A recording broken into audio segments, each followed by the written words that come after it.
Are you looking for ways to turn your PDF document into an interactive game or challenge? Well, look no further. I'm Frankie Sillier, and today we're going to look at the Cami Chrome extension.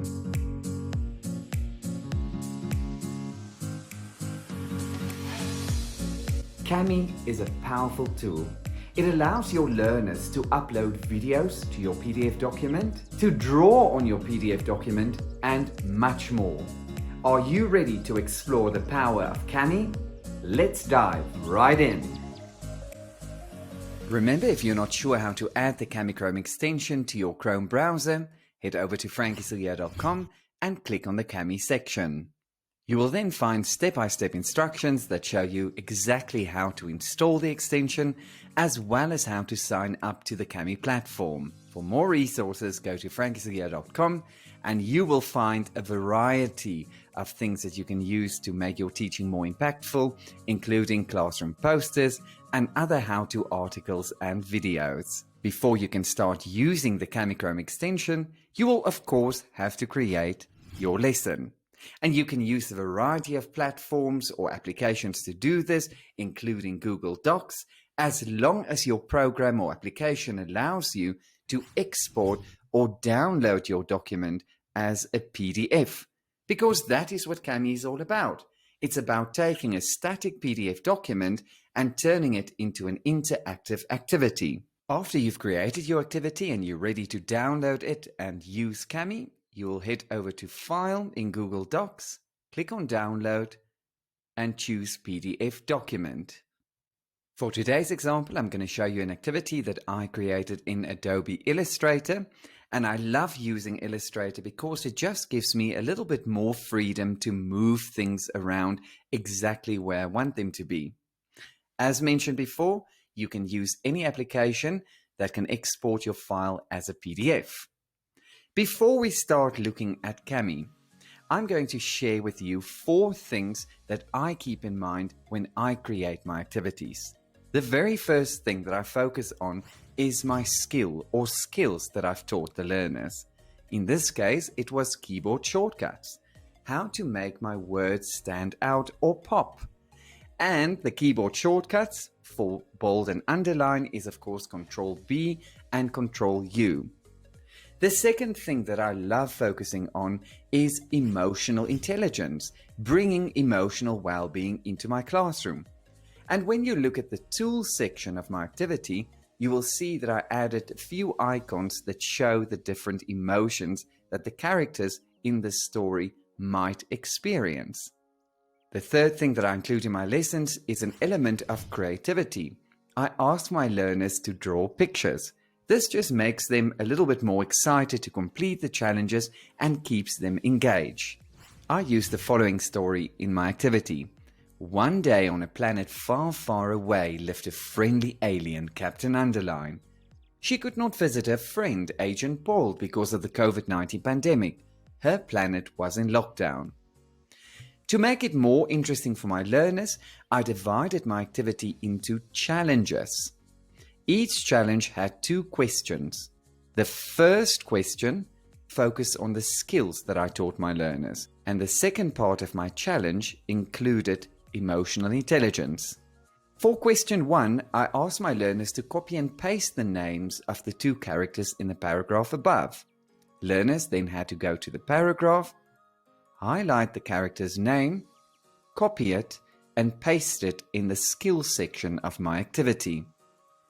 I then asked them what tool they will use to make the names of the characters pop. Learners then went back to the Tools section, highlighted the keyboard shortcut Control B, and pasted it in the Skills section of my activity. I then asked them to apply the skill. Make the names pop by using a shortcut. Learners then highlighted the name of the character and used the keyboard shortcut Control B. The second part of my question, I asked learners to copy and paste the emotions that Captain Underline might experience because she's not able to visit Agent Bold. Once again, learners had to go back to the Tools section and choose any of those emotions, highlight it, click on Copy, and paste it in the Emotions section. When you look at Challenge 2, where I ask my learners to draw a picture showing how they feel about COVID-19, you might ask yourself, well, how are learners going to draw? And this is where Cami comes in. Let's start exploring with the Cami Chrome extension. After you've exported your activity as a PDF onto your system, you will head over to Google Drive and simply drag and drop the file into your drive. After the file is uploaded onto Google Drive, double-click on the file, click on the button that says Open With, and click on Annotate with Cami. The PDF file will now open on the Cami platform. And the first thing that you'll notice are all the amazing Cami tools that you can use to make your PDF document a bit more interactive. Now for today's session, I'm going to focus on a few of the Cami tools that will make my PDF document stand out. The very first tool that I love focusing on is the dictionary tool. You will typically use the dictionary tool to explain difficult concepts in your activity to your learners. Remember, you're not there to explain the words to them, so why not let Cami do the work? Let's say you want to explain the word pandemic to learners. Simply head over to the dictionary tool and highlight the concept that you want your learners to know, and Cami will do the rest. The next tool is text-to-speech, and this basically reads out text to your learners. And learners can customize and change the voice of the system. I'm going to choose default voice, and let me show you exactly what this does. One day on a planet far, far away lived a friendly alien, Captain Underline.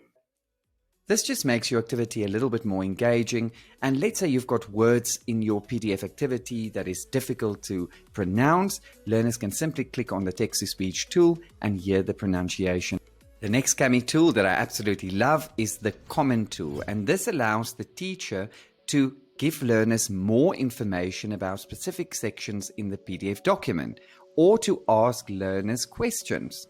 So you're going to head over to the comment tool, click on whatever type of comment you want to use. Let's say you want to ask a text question, a voice question, or a video question.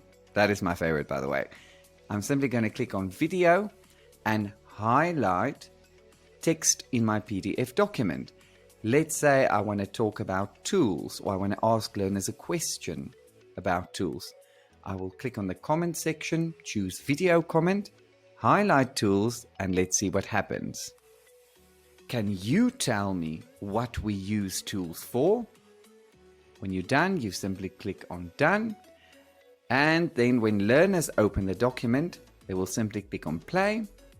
Can you tell me? Learners can also reply through a voice comment or a video comment. And once again, it makes your PDF document come to life. Drawing tool. Remember, this is when you want to add a little bit of creativity to your lesson. In Challenge 2, I asked my learners to draw a picture showing how they feel about COVID-19. Now to draw the picture, they simply head over to the drawing tool. They can choose the stroke thickness.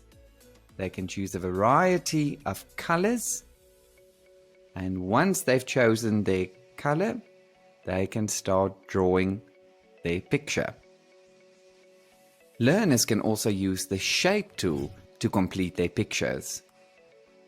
The last tool allows your learners to insert images onto your PDF document, and they can insert images directly from their computer, their Google Drive, or Google Search. When I click on Google Search, Google opens, and I can immediately begin looking for my picture. Let's say I want to look for a happy emotion. Click on search, and I literally double click on the picture and drop it. From there, learners can resize. So let's quickly recap. We use the dictionary option to define certain concepts in our PDF document. We use the text-to-speech option if we want the system to read out parts of our text in our PDF activity. Comment tool if we want to give learners more information about certain parts of our PDF activity, or if you want to add additional questions. We use the drawing tool if we want to have learners draw pictures onto our PDF document. They can use shapes to complete their pictures, and the insert image tool. Remember, these are just some of the things that you can do with Cami. I would love to see what you created. Remember to subscribe and share this video. Thanks for joining. Bye.